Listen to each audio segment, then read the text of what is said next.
Everyone, আসসালামু আলাইকুম। কেমন আছেন সবাই?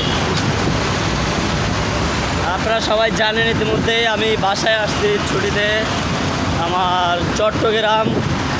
তো আজকে আমি বের হয়েছি সাইকেল নিয়ে সকালবেলা, মনে করেন ঘুমের থেকে, যেটা আমার নেশা না বললেই নয়।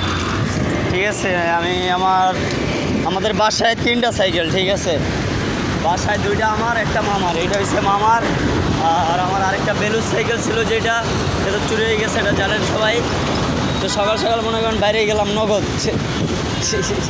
যেটা না বললেই নয়। ঠিক আছে, তো আমরা আজকে যাচ্ছি বন্দর স্পটে। খুবই দুঃখিত, আমি গরম অনেক ঘাম, যার জন্য আমি এই গেঞ্জিটা খুলে ফেলাইছি।